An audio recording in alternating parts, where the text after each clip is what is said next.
سوچئے ایک ایسے بادشاہ کے بارے میں جس کی حکمرانی صرف انسانوں پر نہیں بلکہ ہواؤں، جانوروں اور یہاں تک کہ غیبی مخلوقات پر بھی تھی۔ تو چلیے آج بات کرتے ہیں اسی عظیم حکمران کی اور جانتے ہیں اس کی طاقت کے وہ راز جس کی سلطنت معلوم اور نامعلوم دنیاؤں تک پھیلی ہوئی تھی۔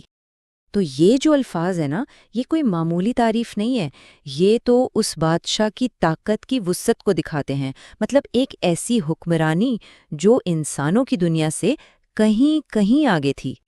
تو اس کا مطلب کیا ہوا؟ اس کا مطلب یہ ہے کہ اس کی طاقت کے 3 بڑے ستون تھے: زمینی، مافوق الفطرت اور الہی۔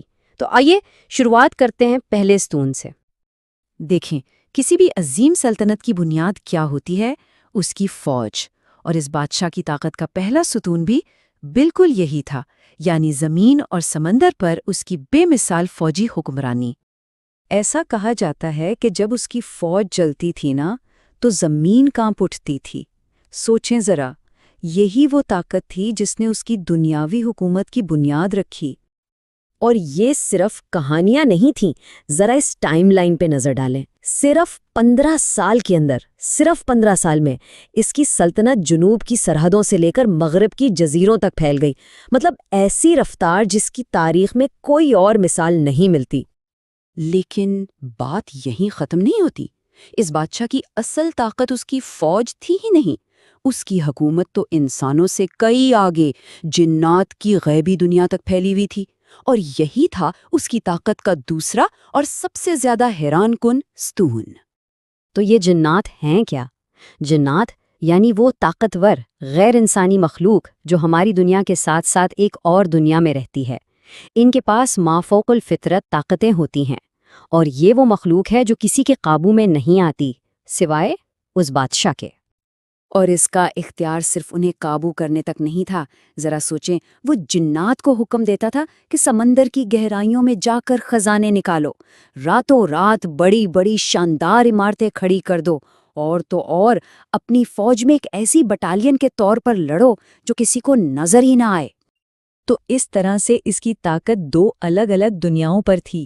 ایک طرف انسانوں کی فوج، سونا اور جیتے ہوئے علاقے، تو دوسری طرف جنات کے لشکر، سمندر کی تہہ سے نکلے خزانے اور ایسی تعمیرات جو انسانوں کے بس سے باہر تھیں۔ وہ سچ میں دونوں جہانوں کا بادشاہ تھا۔ اچھا، تو اب آتے ہیں بادشاہ کی طاقت کے تیسرے اور آخری پہلو کی طرف۔ یہ وہ پہلو ہے جو دکھاتا ہے کہ اس کی حکمرانی صرف طاقتور نہیں تھی بلکہ اسے خدا کی طرف سے منظوری بھی حاصل تھی۔ یہ کوئی معمولی طاقت نہیں تھی، اس سے وہ معجزات ملے تھے جو اسے عام انسانوں سے بالکل الگ کرتے تھے۔ جیسے وہ ایک اشارے سے ہواؤں کو قابو کر لیتا تھا، جانوروں اور پرندوں کی بولیاں سمجھتا تھا۔ اس کے فیصلے ایسی حکمت سے بھرپور ہوتے تھے جیسے آسمان سے نازل ہوئے ہوں، اور تو اور خود زمین اس کے حکم پر اپنے خزانے اگل دیتی تھی۔ تو سوال یہ پیدا ہوتا ہے کہ جب کسی ایک حکمران کے پاس زمینی، مفوق الفطرت اور الہی یہ تینوں طاقتیں اکٹھی ہو جائیں تو اس کی میراث کیسی ہوتی ہے؟ یہی سوال ہمیں اس کی لازوال کہانی کے بالکل مرکز میں لے جاتا ہے۔ دیکھیں، اس کی کہانی آج بھی اس لیے زندہ ہے کیونکہ وہ صرف ایک بادشاہ نہیں تھا، وہ ایک ہی شخصیت میں ایک عظیم فاتح بھی تھا، ایک جادوگر بھی اور ایک دانا بھی۔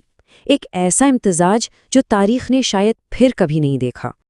تو آخر میں بس ایک ہی سوال رہ جاتا ہے، جب کوئی حکمران حقیقت کو ہی حکم دینے لگے تو پھر بادشاہ کہاں ختم ہوتا ہے اور داستاں کہاں سے شروع ہوتی ہے؟ کبھی سوچا ہے کہ کچھ عنوانات یا ہیڈ لائنز ہمیں فوراً اپنی طرف کیسے کھینچ لیتی ہیں؟ آج ہم کسی کہانی پر بات نہیں کریں گے بلکہ ایک بہت ہی طاقتور عنوان کی چیر پھاڑ کریں گے، یہ سمجھنے کے لیے کہ کیسے صرف چند الفاظ مل کر ایک بہت مضبوط تاثر بناتے ہیں۔ تو یہ ہے وہ عنوان جس کی ہم بات کر رہے ہیں۔ یہ صرف ایک جملہ نہیں بلکہ ایک پوری پہیلی ہے۔ چلیں ایک ایک لفظ کو الگ کر کے سمجھتے ہیں کہ یہ مل کر اتنا پاورفل پیغام کیسے بناتے ہیں۔ تو سب سے پہلے بات کرتے ہیں انتخاب کی بنیاد کی، اور دیکھتے ہیں کہ کیسے صرف 2 لفظ خدائی انتخاب پورے کھیل کی بنیاد رکھ دیتے ہیں۔ دیکھیں جیسے ہی لفظ خدائی استعمال ہوتا ہے نا تو یہ موضوع فوراً انسانی بحث مباحثے سے اوپر چلا جاتا ہے، ایک ایسی اتھارٹی بن جاتی ہے جس پر سوال کرنا ہی مشکل ہو جاتا ہے۔ کیوں؟ کیونکہ اب یہ فیصلہ کسی انسان کا نہیں، کسی اعلیٰ طاقت کا مانا جاتا ہے۔ تو یہ الفاظ ہمارے ذہن میں چپکے سے ایک بہت گہرا پیغام ڈال دیتے ہیں، یعنی یہ کوئی عام بات نہیں، یہ خاص ہے، اس پر مہر لگی ہوئی ہے۔ اور جب ایسا ہوتا ہے نا تو یہ صرف ایک انتخاب نہیں رہتا بلکہ تقدیر بن جاتا ہے۔ اچھا، تو اتھارٹی تو قائم ہو گئی، اب آتے ہیں دوسرے حصے پر، راز کی کشش۔ عنوان کا یہ حصہ، اس کا کام ہے تجسس پیدا کرنا، اور اس میں سب سے بڑا کردار ہے لفظ راز کا۔ سوچیں، جیسے ہی ہم لفظ راز سنتے یا پڑھتے ہیں فوراً ہمارا دماغ ایکٹیو ہو جاتا ہے۔ یہ ایک وعدہ ہے، ایک ایسی انفارمیشن کا جو ہر کسی کے لیے نہیں ہے، اور یہ ہمیں فوراً ایک انسائیڈر ہونے کا احساس دلاتا ہے۔ تو سوال یہ ہے کہ یہ وعدہ اتنا پاورفل کیوں ہے؟ سیدھی سی بات ہے، یہ ہماری جاننے کی فطری خواہش، ہماری کیوریوسٹی کو ٹارگٹ کرتا ہے۔ یہ صرف انفارمیشن کا وعدہ نہیں بلکہ ایک برتری کا احساس دلاتا ہے۔ یہ ایک ایسا ہک ہے جس میں پھنسنا بہت آسان ہے۔ اب آتا ہے عنوان کا اگلا حصہ، ایک دلچسپ سوال، اور یہ وہ پوائنٹ ہے جہاں بیانیہ صرف انفارمیشن دینے کے بجائے ہم سے سیدھی بات چیت شروع کر دیتا ہے۔ سوال ہے، اللہ نے اسے کیوں چنا؟ دیکھیں، یہ سوال جتنا سادہ ہے نا اتنا ہی گہرا بھی ہے۔ یہ سیدھا ہمارے دماغ پر لگتا ہے اور فوراً ایک جواب مانگتا ہے۔ یہی تو کمال ہے ایک سیدھے سوال کا، یہ ہمارے ذہن میں ایک خالی جگہ بنا دیتا ہے، ایک خلا جسے بھرنے کی طلب پیدا ہو جاتی ہے۔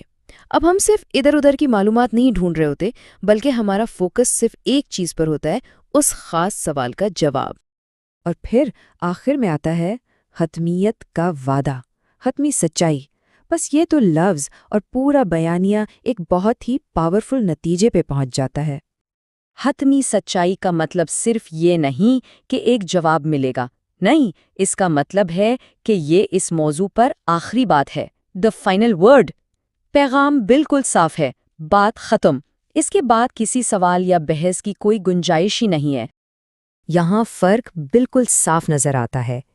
ایک جواب جو ہے نا وہ تو بحث کے مزید دروازے کھول سکتا ہے، لیکن حتمی سچائی، اس کا مقصد ہی بحث کے دروازے کو بند کرنا ہے۔ یہ کوئی پاسبلٹی نہیں بتا رہی، یہ تو سیدھا سیدھا ایک فیصلہ سنا رہی ہے، اور یہ ایک بہت ہی پاورفل ریٹوریکل ٹیکنیک ہے۔ تو اگر ہم اس پورے سفر کو دیکھیں تو یہ شروع ہوتا ہے اتھارٹی قائم کرنے سے، پھر ایک راز کا وعدہ کر کے تجسس پیدا کرتا ہے، پھر ایک سوال پوچھ کر ہمیں اپنے ساتھ شامل کرتا ہے، اور آخر میں حتمی سچائی کا وعدہ کر کے بات ختم کر دیتا ہے۔ ہر سٹیپ بہت لاجیکل طریقے سے اگلے سٹیپ کی طرف لے کر جاتا ہے۔ تو یہ سمجھنا ضروری ہے کہ یہ صرف الفاظ کا کھیل نہیں ہے بلکہ یہ ایک پوری اسٹریٹجی ہے، ایک ایسا کیئرفلی ڈیزائنڈ راستہ جو پڑھنے والے کو کیوریوسٹی سے کنوکشن تک، یعنی تجسس سے سیدھا یقین تک لے جاتا ہے۔ تو اگلی بار جب بھی کوئی حتمی سچائی پیش کرے تو ایک لمحے کے لیے رک کر یہ ضرور سوچنا چاہیے کہ آخر یہ بیانیہ ہمیں کس چیز پر سوال اٹھانے سے روک رہا ہے۔ قرآن میں ایک ایسے بادشاہ کا ذکر ملتا ہے جس کی طاقت کی کوئی حد نہیں تھی، ایک ایسی شخصیت جس کی حکمرانی مشرق سے لے کر مغرب تک پھیلی ہوئی تھی۔ تو آج ہم اسی عظیم بادشاہ کی کہانی اور اس کی میراث کے رازوں سے پردہ اٹھانے والے ہیں۔ یہ ایک ایسا سوال ہے جو صدیوں سے ذہنوں میں گونجتا رہا ہے، آخر وہ کون سا حکمران تھا جس کی طاقت صرف فوج یا خزانوں پر منحصر نہیں تھی، بلکہ اس کا سرچشمہ، اس کی بنیاد کچھ اور ہی تھی، کچھ بہت گہری اور منفرد۔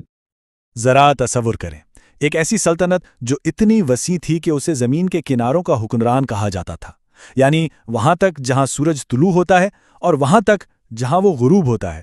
یہ کسی عام بادشاہت کی داستان نہیں ہے، بلکہ ایک ایسی حکمرانی کا تصور ہے جو حقیقت سے زیادہ افسانوی محسوس ہوتی ہے۔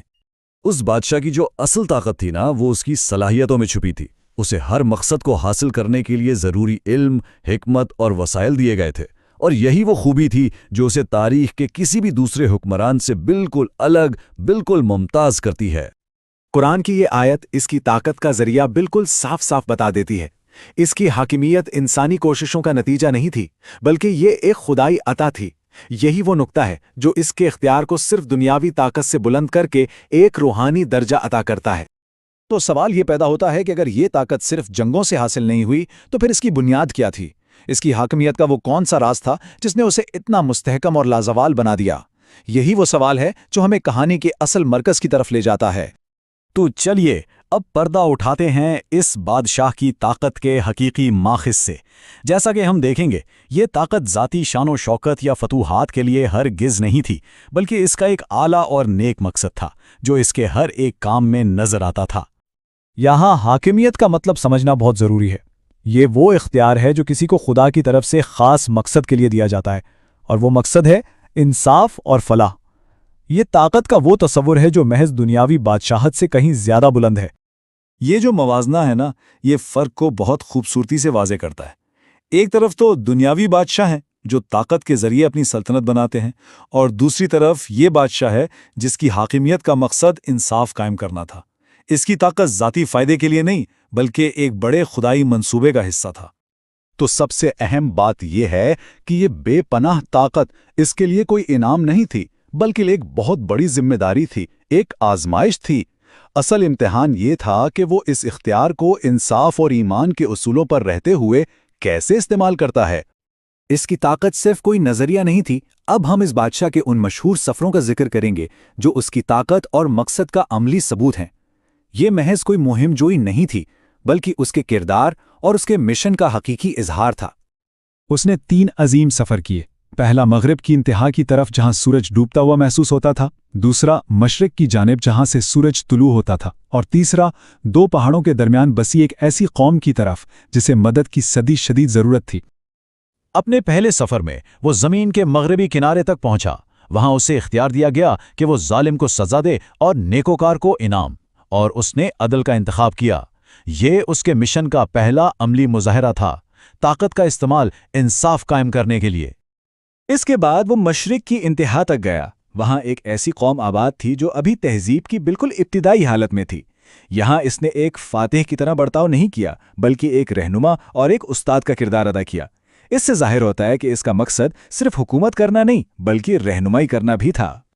اس کا تیسرا اور سب سے مشہور کارنامہ 2 پہاڑوں کے درمیان ایک عظیم دیوار کی تعمیر تھی۔ وہاں کے لوگوں نے یاجوج و ماجوج کے فساد سے تحفظ مانگا۔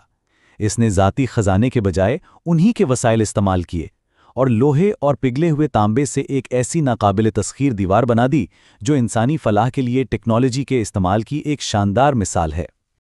ان تمام حیرت انگیز کارناموں کے بعد اب یہ سوال اور بھی گہرا ہو جاتا ہے کہ آخر یہ کون تھا؟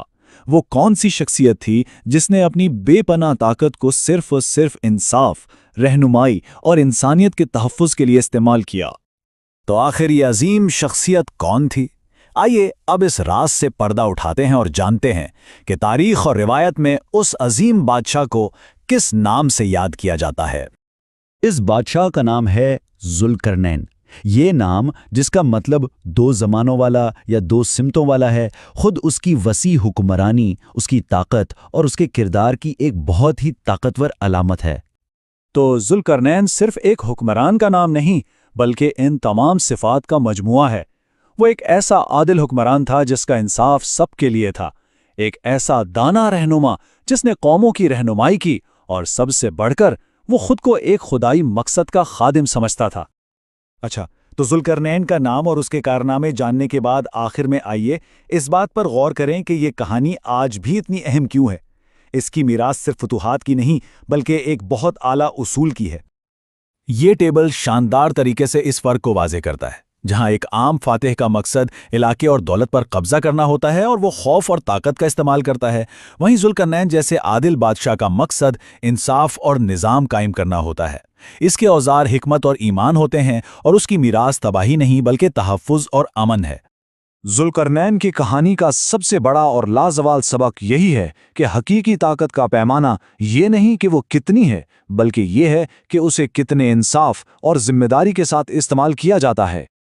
یہ قول ذوالقرنین کی پوری زندگی اور اس کی میراث کا نچوڑ ہے۔ اس کی عظمت اس کی وسیع سلطنت میں نہیں بلکہ اس کے بے مثال انصاف میں پوشیدہ تھی، جو آج بھی ایک معیار کی حیثیت رکھتا ہے۔ اور یہ کہانی ہمیں اس دور کے ایک سب سے اہم سوال پر سوچنے کے لیے چھوڑ جاتی ہے کہ کیا آج کے دور میں طاقت کا استعمال ذوالقرنین کے قائم کردہ معیار پر پورا اترتا ہے؟ اور یہ کہ ہماری آج کی دنیا کو حقیقی طاقتور اور عادل قیادت کی کیسی ضرورت ہے۔